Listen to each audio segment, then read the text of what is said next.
오늘 이 아침에 주시는 말씀은 에레미야 35장 12절 말씀부터 19절 말씀까지입니다. 에레미야 35장 12절에서 19절입니다. 그때 여호와의 말씀이 에레미야에게 임하여 이르시되 만군의 여호와 이스라엘 하나님께서 이와 같이 말씀하시느니라. 너는 가서 유다 사람들과 예루살렘 주민에게 이르기를 너희가 내 말을 들으며 교훈을 받지 아니하겠느냐 여호와의 말씀이니라. 네가바의 아들 요나답이 그의 자손에게 포도주를 마시지 말라 한 그 명령은 실행되었다. 그들은 그 선조의 명령을 순종하여 오늘까지 마시지 아니하거늘 내가 너희에게 말하고 끊임없이 말하여도 너희는 내게 순종하지 아니하도다. 내가 내 종 모든 선지자를 너희에게 보내고 끊임없이 보내며 이르기를 너희는 이제 각기 악한 길에서 돌이켜 행위를 고치고 다른 신을 따라 그를 섬기지 말라. 그리하면 너희는 내가 너희와 너희 선조에게 준 이 땅에 살리라 하여도 너희가 귀를 기울이지 아니하며 내게 순종하지 아니하였느니라. 네가베의 아들 요나답의 자손은 그의 선조가 그들에게 명령한 그 명령을 지켜 행하나 이 백성은 내게 순종하지 아니하도다. 그러므로 만군의 여호와 이스라엘 하나님께서 이와 같이 말씀하시니라. 보라 내가 유다와 예루살렘의 모든 주민에게 내가 그들에게 대하여 선포한 모든 재앙을 내리니니 이는 내가 그들에게 말하여도 듣지 아니하며 불러도 대답하지 아니함이니라 하셨다 하라. 에레미야가 네갑 사람의 가문에게 이르되 만군의 여호와 이스라엘 하나님께서 이와 같이 말씀하시기를 너희가 너희 선조 요나답의 명령을 순종하여 그의 모든 규례를 지키며 그가 너희에게 명령한 것을 행하였도다. 그러므로 만군의 여호와 이스라엘의 하나님께서 이와 같이 말씀하시니라. 네가베의 아들 요나답에게서 내 앞에서 설 사람이 영원히 끊어지지 아니하리라 하시니라. 아멘. 이 시간에는 찬양이 있겠습니다. 찬양해 주시기 바랍니다.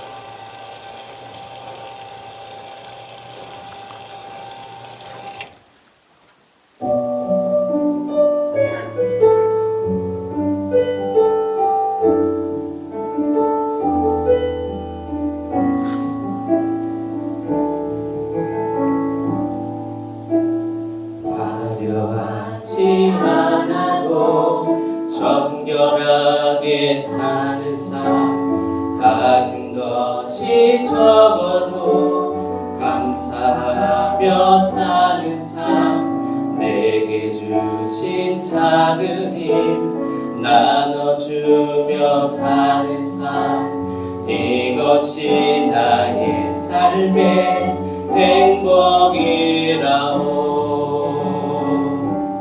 이것이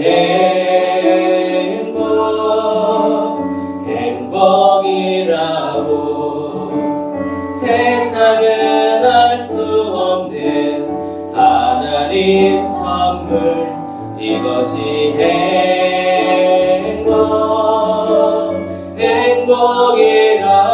행복이라고. 하나님의 자녀로 살아가는 것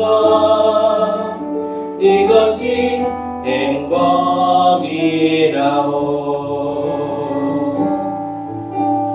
눈물 날 일 많지만 기도할 수 있는 것 억울한 일 많으나 주를 위해 참는 것 비록 짧은 작은 삶 주 뜻대로 사는 것 이것이 나의 삶의 행복이라오. 이것이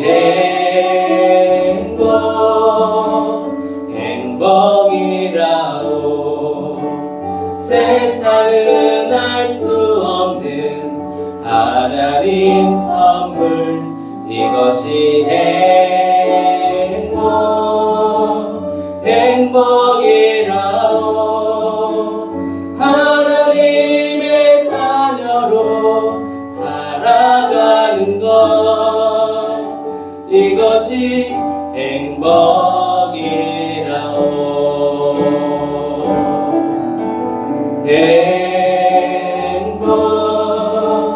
행복이라오. 세상은 알 수 없는 하나님 선물, 이것이 행복이라오. 하나님의 자녀로 살아가는 것, 이것이 행복이라오.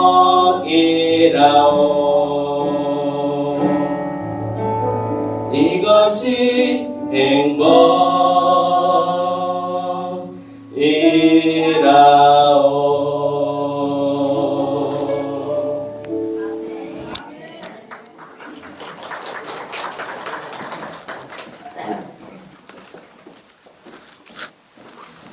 어제 손자가 와가지고 손자하고 같이 연습한 것, 오늘 아침에 연습한 것 같아요. 대단히 감사를 드립니다. 5월은 가정의 달이에요. 국가적으로 그렇지만 특별히 교회 차원에서도 가정의 달을 잘 지키고 있어요. 행복한 가정을 위해 특별한 관심을 가지고 노력을 기울이는 것이 교회죠. 사실 가정이 너무나 소중하기 때문에 그래요. 5월만 가정의 달이 되어서는 안 되고 12달 다 365일 언제나 가정의 달이 되어야 돼요. 현대인들이 하도 바쁘고 분주하다 보니까 그 중요성을 잃어버리고 소홀히 할 때가 많습니다. 그래서 일부러 기간을 정해놓고 챙기는 거죠. 그 중에 5월은 오늘은 어린이 주일입니다. 우리 자신의 신앙뿐만 아니라 후손들의 신앙을 위해서 어린이 주일을 지키고 있습니다. 우리는 너나 할 것 없이 가정이 잘 되기를 소원합니다. 할 수 있으면 명문가를 이루고 싶어 합니다. 그런데 중요한 것은 과연 어떤 가정이 명문 가정일까요? 가문 안에 많이 배우고 출세하고 유명한 사람들이 출비하면 명문가일까요? 세상에서는 그렇게 말합니다. 또 그런 게 나쁜 것도 아니죠. 그러나 성경은 무엇을 말합니까? 최소한 신앙이 있어야 명문가의 기초를 닦을 수 있습니다. 만일 세상의 모든 것을 소유하고 누린다 할지라도 구원받지 못하면 영생과 천국을 얻지 못하기 때문에 아무 소용이 없는 거예요. 예수님이 말씀합니다. 마태복음 16장 26절에 보면 온 천하를 얻고도 제 목숨을 잃으면 무엇이 유익하리요? 사람이 무엇을 주고 제 목숨을 바꾸겠느냐라고 말씀하셔요. 그러므로 단순히 세속적인 의미의 명문가가 아니라 신앙의 명문가를 이룰 수 있는 여러분들이 되기를 주님의 이름으로 축복합니다. 그렇게 된다면 우리 자신은 물론이고 후손 대대가 행복할 수가 있다는 거예요. 그리고 가정 구성원들이 세상에 나아가 이 사회와 국가 심지어 세계를 변화시킬 수 있는 명문가 아름다운 신앙인이 될 수 있어요. 이런 사실을 너무나 잘 알기에 사단은 태초부터 인간을 유혹하고 가정을 파괴시키고 있습니다. 잘 아시는 대로 창세기 3장에 보면 사단이 인류의 조상 아담과 하와를 시험함으로 인해서 하나님을 배반하게 만들었고 그 가정을 파괴했습니다. 사단은 그때부터 오늘날까지 그리고 종말이 다가올수록 더욱더 기세 높여서 가정을 파괴시킬 것입니다. 그러므로 우리는 알 수 있는 대로 사단의 공격을 이기고 신앙의 명문가를 이루어 나가야 될 줄로 믿습니다. 오늘처럼 말씀을 통해서 저와 여러분이 이 고상한 목표를 다시 한번 세워가시기를 바랍니다. 그래서 우리 각 가정에 신앙의 명문가를 만들고 여러분 가족 한 사람 한 사람이 대대로 행복하고 세상을 아름답게 변화시키는 하나님의 일꾼들이 되기를 간절히 소망합니다. 오늘 본문은 이스라엘 역사 가운데서 바벨론 포로 이전의 상황을 배경으로 만들었습니다. 이스라엘 유다 족속은 아브라함의 후손이라고 하는 자부심을 갖고 있었습니다. 그러나 그들은 신앙의 전통을 계승하지 못한 채 신앙의 형식만 유지하고 살았어요. 실제로는 하나님보다 우상신들을 더 섬겼고 신앙적인 가치보다 세상적인 가치를 추구하면서 그들은 살았습니다. 결국 유대 족속은 하나님의 진노를 사게 되므로 바벨론의 멸망을 당하게 되죠. 1절에 보면 그때는 바벨론 포로 직전 여호야김 왕 당시였다고 이야기하고 있어요. 대략 BC 602년경으로 추정이 됩니다. 하나님이 에레미야 선지자를 통해 경고했지만 안타깝게도 그들은 회개하지 않았고 불순종함으로 인해서 멸망당하고 말았어요. 그때 예루살렘이 패망한 연대가 BC 586년입니다. 본문은 하나님이 유대 족속에게 마지막으로 호소했던 말씀이에요. 그런데 단순히 말씀만 하지 아니하고 내각 족속을 신뢰를 들어서 참 신앙의 본질이 무엇인지 지적하며 신앙의 전통을 이어갈 것을 촉구를 했습니다. 안타깝게도 유다 족속은 이를 듣지 않았고 실패했지만 내각 족속의 신앙은 오늘 우리들에게 큰 경종을 울려주고 있습니다.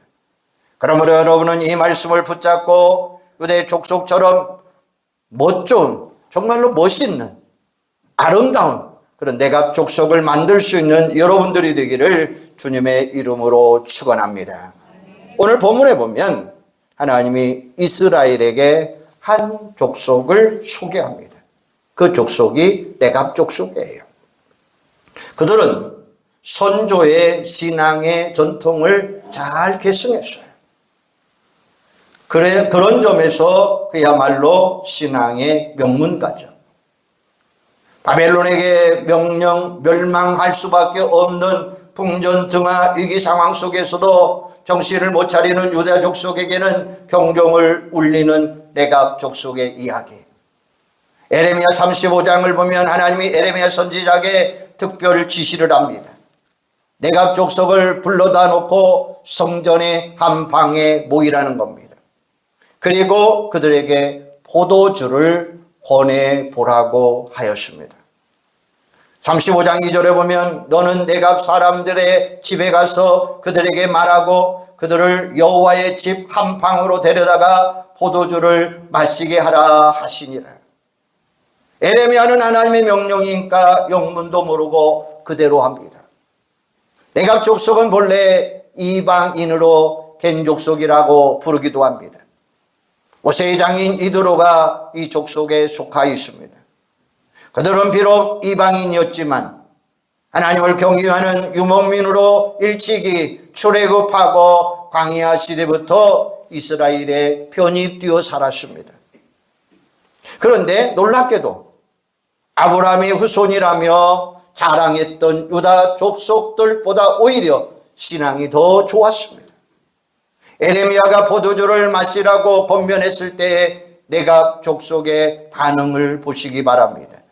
8절에 보면 우리가 내갑의 아들 우리의 손주 요나답에게 우리에게 명령한 모든 말을 순종하여 우리와 우리 아내와 자녀가 평생 동안 포도주를 마시지 아니하며 살집도 짓지 아니하며 포도원이나 보리밭이나 종자도 가지지 아니하고 장막에 살면서 우리 손주 요나담이 우리에게 명령한 대로 다 지켜 행하였노라 라고 말씀합니다.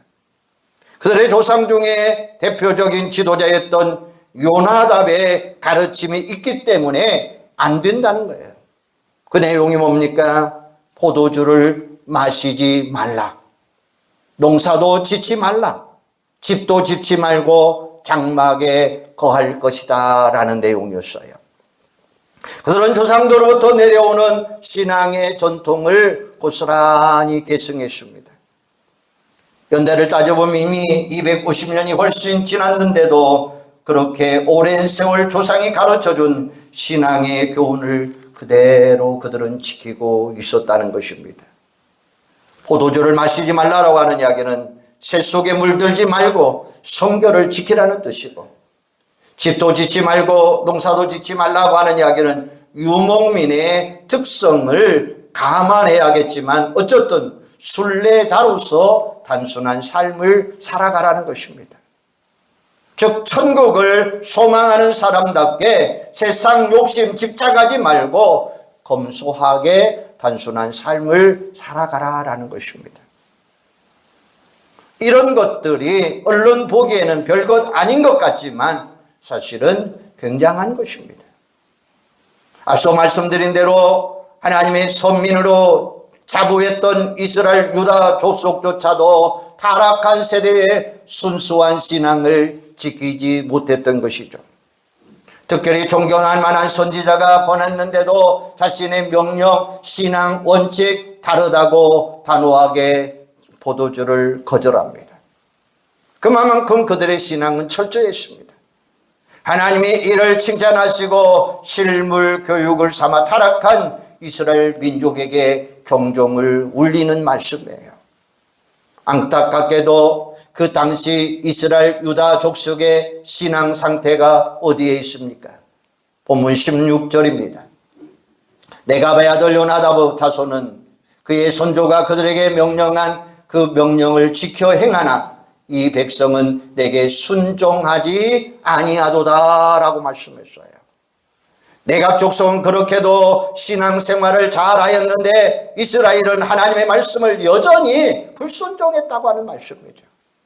그러므로 신앙을 바로 재앙을 내리겠다고 하는 경고의 말씀이에요. 그럼에도 불구하고 끝내 회개하지 않았고 불순종함으로 그들은 바벨론에게 멸망당하고 말았습니다. 반면에 네갑 족속은 그 와중에서도 하나님이 특별히 축복하는 것을 볼 수가 있어요.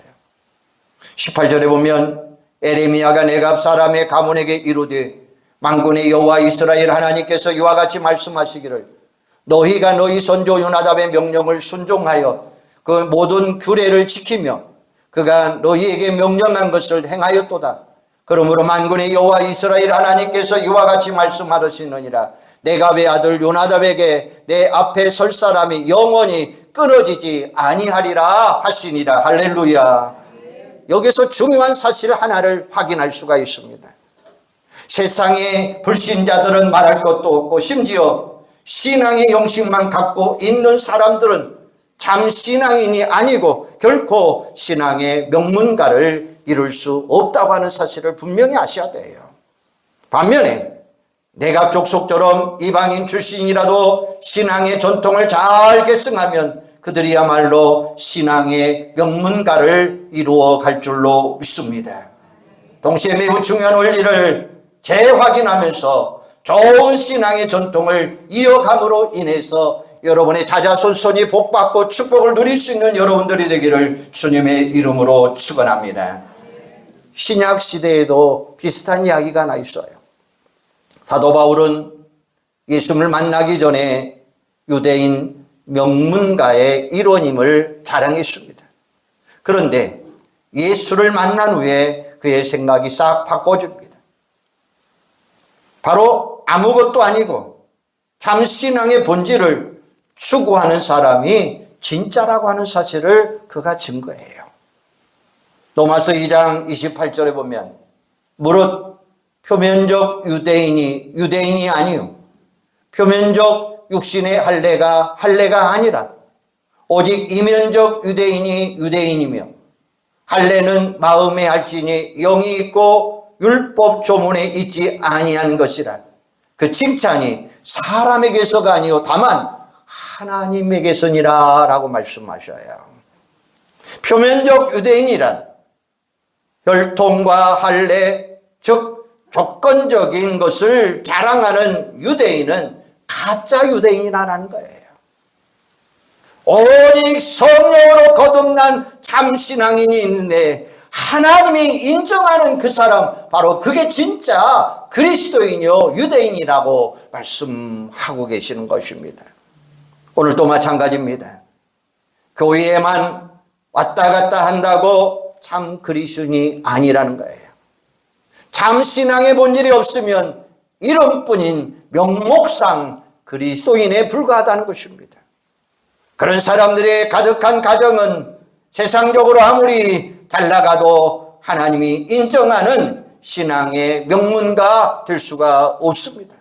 그러므로 여러분은 하나님이 인정하는 신앙의 명문가를 이루는 축복이 있기를 주님의 이름으로 축원합니다. 어떻게 해야 될까요? 먼저 선대의 결단이 있어야 됩니다. 그리고 후대가 계승되어야 됩니다. 요나답의 결단과 그의 후손들이 내갑 족속의 신앙 계승이 그 신뢰를 우리에게 보여주고 있습니다. 그러므로 부모된 사람들의 신앙이 너무나 중요하다고 하는 사실이에요. 그 첫째가 뭘까요? 부모가 신앙의 모델이 되어야 된다는 것입니다. 모든 교육이 그렇지만 특별히 신앙 교육의 모델은 부모님들입니다. 바울 보세요. 그들은 위대한 신학자요 목회자요 선교자였지만 지식으로만 가르치지 않았습니다. 항상 그는 모델을 제시했어요. 고린도전서 4장 6절에 보면 형제들아 내가 너희를 위하여 이 일에 나와 아볼로를 들어서 본을 보이노니라고 이야기합니다. 바울은 자기 자신이 완전한 모델이라고 생각하지 않았습니다. 의미가 뭘까요? 고린도전서 11장 1절에 보면 내가 그리스도를 본받는 자 된 것 같이 너희는 나를 본받는 자가 되라 라고 말씀해요.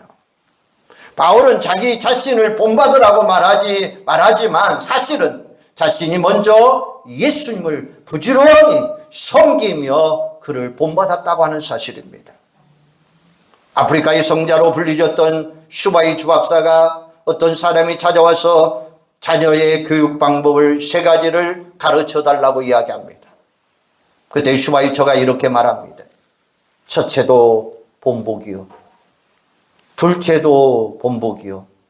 셋째도 본보기를 보이는 것입니다. 라고 이야기했다는 거예요. 자녀들은 부모의 말을 따르지 않고 부모의 행위와 삶을 따라간다는 거예요. 그래서 이런 말이 있습니다. 자녀는 부모의 입을 보고 자라지 아니하고 부모의 뒤통수를 보고 자란다라고 이야기해요. 그런 점에서 가장 좋은 신앙 교육은 부모가 먼저 바르게 믿고 바르게 살아가는 것입니다. 그러니까 어려운 겁니다. 지식적으로만 가르치면 다 된다고 하면 교육이 어려울 게 뭐가 있겠습니까? 어느 과일 장수의 이야기입니다. 싱싱한 과일을 곁에다 진열해 놓고 그 밑에는 오래된 과일을 섞어 놓았어요. 손님이 과일을 사러 오면 슬쩍 끼워 넣는 것이었습니다. 어느 날 어린아이가 가게에 놀러 왔다가 보고 그래도 괜찮을 것인지 묻자 아버지가 이렇게 말합니다. 괜찮아, 다들 그렇게 해라는 이야기였습니다. 그 아이가 자라면서 어느 회사에 취직했습니다. 그런데 수년 후에 회사 돈을 횡령하며 구속 수갑을 찹니다. 그 소식을 듣고 아버지가 급히 면회를 갑니다. 그리고 이렇게 말하는 것이었습니다. 이 녀석아, 넌 도대체 누굴 닮은 거야? 왜 가르치지도 않는 짓을 했어? 라는 이야기였습니다. 그러자 아들이 뭐라고 대답합니까? 아버지, 다들 그렇게 해요. 전 그냥 재수가 없어서 걸렸을 뿐입니다. 라고 이야기해요. 오래전 아버지가 보여준 모습과 무심코 던져진 말을 그 아이는 그대로 배워나갔던 것입니다. 그러므로 우리 자신부터 반듯하고 철저히 신앙생활을 결단하고 실천하시고 거기서부터 신앙의 명문가를 이루는 여러분들이 되기를 바랍니다. 두 번째는 신앙 습관 형성입니다. 인간은 본래 죄인입니다. 무지한 자입니다. 게으른 자들입니다. 그러므로 의도적으로 습관을 갖도록 훈련하지 아니하면 엉망입니다. 옛날 한 부자가 살고 있었습니다. 그에게 두 아들이 있었는데 일도 하지 아니하고 언제나 놀고 먹습니다. 자식이 아니라 일수덩어리입니다. 어느덧 세월이 흘러 부자가 임종 가까워졌음을 애간하고 두 아들을 불러서 유언을 합니다. 사랑하는 아들들아, 너에게 물려줄 황금을 땅속에 묻어놓았단다. 그러니 부지런히 땅을 파서 찾아 쓰라는 것이었습니다. 아버지가 돌아가셨습니다. 그 두 아들은 갑자기 부지런히 했습니다. 땀을 흘리며 땅을 팝니다. 그런데 아무리 땅을 파도 땅속에 묻어둔 황금 덩어리는 보이지 않는 것이었습니다. 속이 상했지만 힘들여 땅을 파놓은 게 안타까워서 그곳에 곡식을 심었어요. 추수 때가 되었습니다. 곡식이 익어 온통 황금 물결로 이루어집니다. 그때서야 두 아들은 깨달아요. 아버지가 물려준 황금 유산은 바로 열심히 생활하는 습관이었구나 라고 생각하게 된 것입니다. 미국 조지아 주립대 경영학 교수인 토마스 스테닌 박사가 부의 세습에 대한 연구 자료를 발표한 적이 있습니다. 미국을 움직이는 대표적인 재벌을 연구했더니 80%가 중산층 혹은 근로자 출신으로 자수성가한 사람이라는 사실이에요. 부모로부터 물려받은 부자는 겨우 20%밖에 되지 않더라는 거예요. 그런데 자수성가한 사람들의 공통점은 부모로부터 재산을 물려받지 않았지만 좋은 습관을 물려받았다는 거예요. 예를 들어서 신앙, 근면, 성실, 정직, 용기 같은 무형의 유산을 물려받은 것입니다. 여기서 우리는 인생이 소중한 것은 물질이나 외적인 조건보다 더 좋은 생활 습관을 배울 수 있다는 거예요. 많은 물질이나 조건이 복된 인생을 만드는 것이 아니라 좋은 습관이 복된 인생을 만들더라는 거예요. 그러므로 우리는 복된 인생을 위해 좋은 습관을 형성하고 지켜가야 된다는 거예요. 또 우리 자손들이 잘 되게 하려면 좋은 습관을 물려줘야 될 줄로 믿습니다. 그러므로 우리는 자녀들에게 경건의 훈련을 잘 시켜야 돼요. 육체의 연단은 운동 습관인데 약간의 유익이 있습니다. 그에 비해 경건의 훈련은 금생과 내생에 큰 유익이 있다라고 말씀하고 있어요. 이런 말이 있습니다. 처음에는 내가 습관을 만든다. 그런데 나중에는 그 습관이 나를 만든다라는 이야기예요. 강철왕으로 불리는 미국의 카나기가 말년에 기자에게 성공의 비결을 묻자 이렇게 대답합니다. 나의 부모님은 금전이나 재정적 유산은 주지 않았습니다. 그러나 신앙의 유산이라고 하는 더 귀중한 가치를 나에게 물려주었습니다라고 이야기한 거예요. 만일 우리가 좋은 신앙의 습관을 물려주지 못하면 사사시대와 같은 암흑기가 올 것입니다. 사사시대 실패의 원인이 무엇입니까? 사사기 2장 10절에 보면 그 시대 사람도 다 그 조상들에게 돌아갔고 그 후에 일어난 다른 세대는 여호와를 알지 못하며 여호와께서 이스라엘을 위하여 행하신 일도 알지 못하였더라라고 이야기해요. 여호수아 동시대 사람들은 가나안 정복 전쟁을 통해 살아계신 하나님을 체험했지만 그 신앙을 후손들에게 물려주지 못했다는 것입니다. 그래서 후손들이 지적으로만 하나님을 알고 입술로만 하나님을 불렀다는 것입니다. 신앙의 습관을 물려주지 못했다는 말이죠. 우리가 물려줄 좋은 신앙의 습관은 과연 어떤 것일까요? 그것은 성경 읽기, 묵상 훈련, 개인 기도 훈련, 예배 훈련, 물질 훈련입니다. 그 중에 기본이 경건의 시간, 주일 성수, 그리고 11조 생활입니다. 이렇게만 하면 평생 하나님이 그 인생을 책임져 주시고 그 인생을 잘 인도해 주실 줄로 믿습니다. 우리 자녀들이 장성하고 영영신앙의 회복을 하지 못하면 그 땅은 지쳐버리고 후퇴하게 될 것입니다.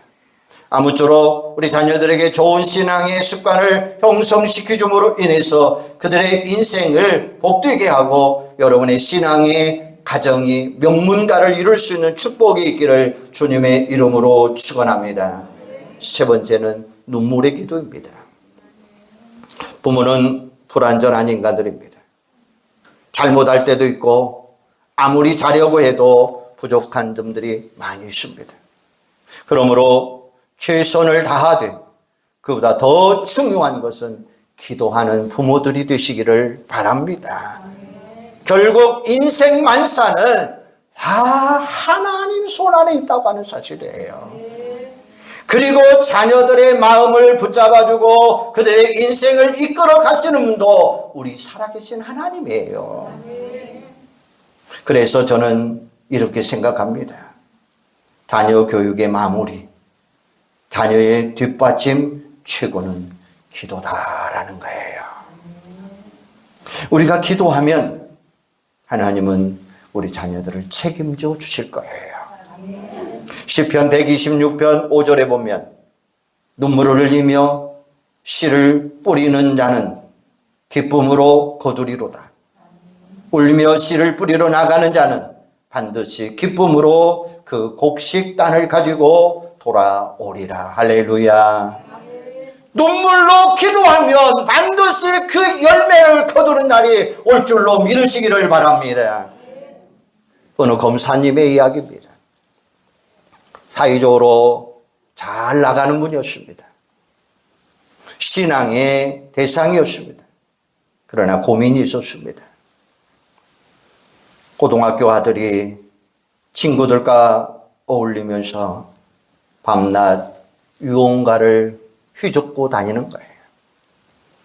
학교 공부는 뒷전입니다. 이제는 퇴학당할 위기까지 차왔습니다.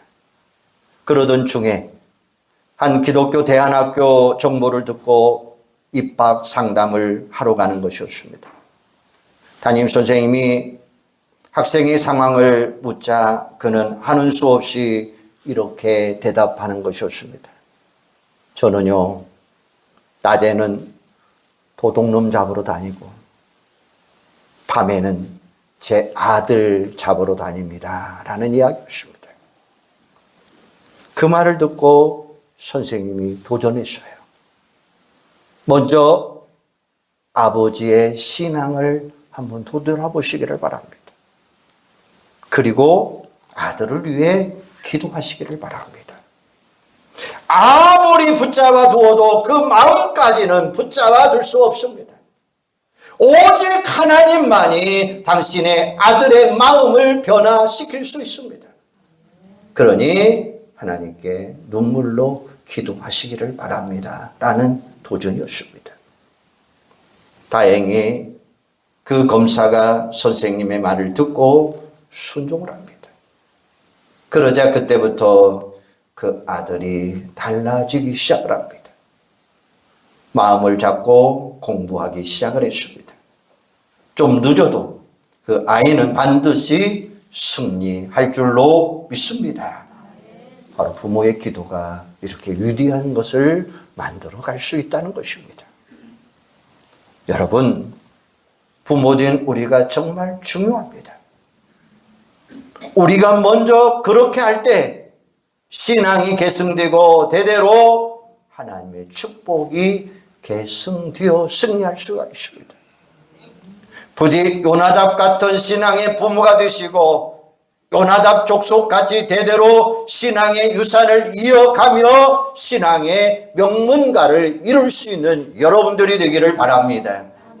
그래서 우리 개인의 인생이 복되고 더 나아가 우리의 후손들을 통해서 이 세상을 변화시키고 하나님을 영화롭게 하는 승리의 역사가 일어나시기를 주님의 이름으로 축원합니다. 기도하겠습니다. 하나님, 은혜와 사랑을 감사합니다. 오늘 어린이 주일입니다. 오늘 어린이 주일을 통해서 우리가 분명히 가르쳐 주신 말씀처럼 신앙의 모범이 되게 하여 주시옵소서. 신앙의 모델이 되게 하여 주시고 신앙의 습관을 형성하게 하여 주시고 부모님의 눈물 어린 기도가 아름다운 자녀를 만들어 갈 줄로 믿습니다. 내갑 족속 같은 그런 아름다운 신앙의 대를 이어가며 신앙의 명문가를 이룰 수 있는 아름답고 귀한 자들이 되게 하여 주시옵소서. 우리 인생이 복되게 하시고 더 나아가 우리와 후손들이 특별히 이 세상을 변화시키고 하나님을 영화롭게 하고 승리하는 자들 되게 하여 주시고 신앙의 명문가를 이름으로 인해서 복된 가정들이 다 되도록 성령님 주관하여 주시옵소서. 예수님의 이름으로 기도하옵나이다. 아멘.